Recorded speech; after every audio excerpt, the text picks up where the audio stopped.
Welcome back and welcome to another Do Homework with Me Algebra 2.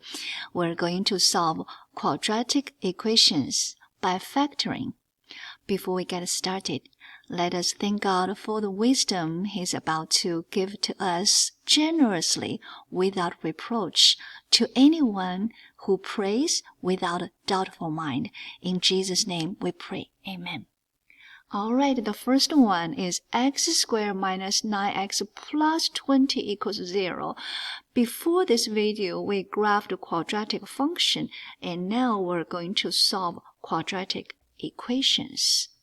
For this type of question, we're going to find two numbers. This is actually your Algebra 1 knowledge. I hope you still remember. If you don't, you can look at my Algebra 1 video and also use this one.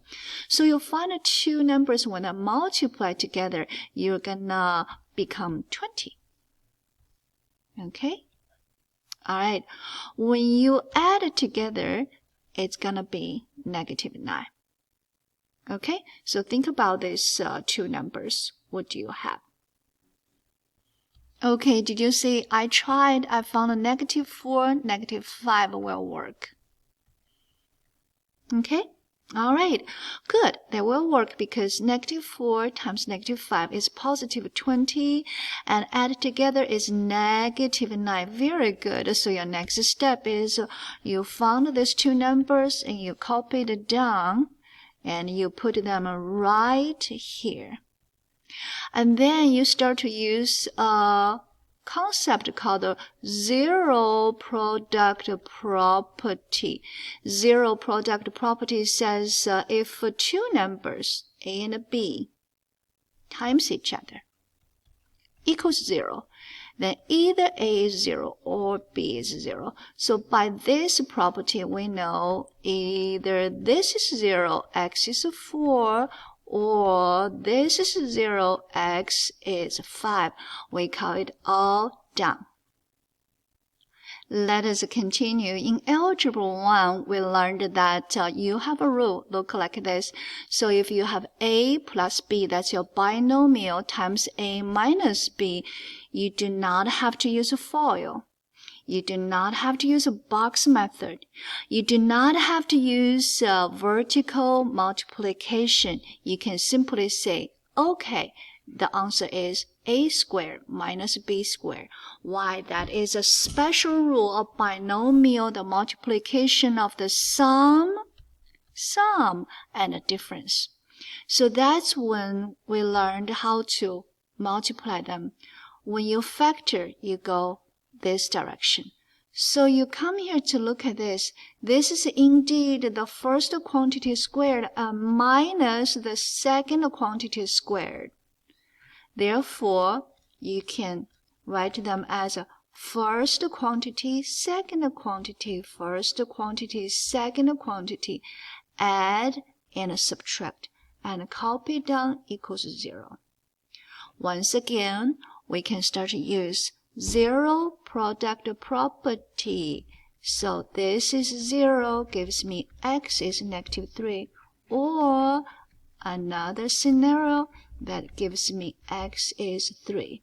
Okay, so x is positive 3 or negative 3.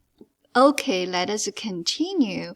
Before we factor this, let us review. In Algebra 1, you learned when two quantities, two numbers add together, your binomial squared, you have A squared, B squared, plus 2AB.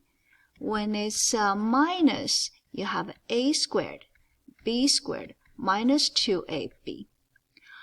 Today, you do not multiply, because that's in Algebra 1 you learned this. And then, of course, in Algebra 1, I also taught you how to factor is this direction. Okay, then you go back here, you look, okay, the first quantity squared.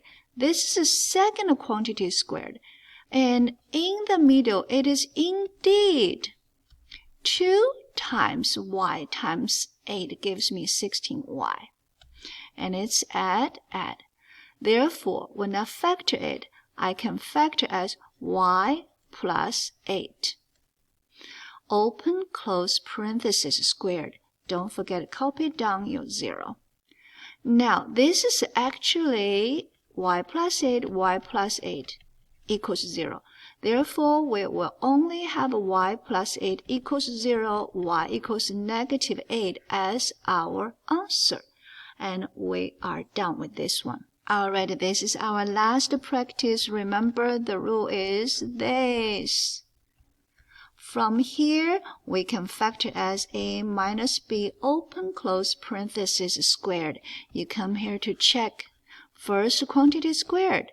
You check second quantity squared. You want to check one more time. Is 18w is first quantity times, I don't know what happened here, and times next quantity and times 2. Here's minus, here's also minus. Indeed, it is.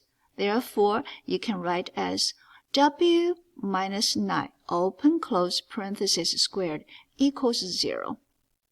Alright, and then last step is simple. You see w minus 9 equals 0. W equals 9 is our solution. Okay, that is how we solve a quadratic equation in x squared plus bx plus c equals 0 form. We used factoring. We also used zero product property. Happy learning!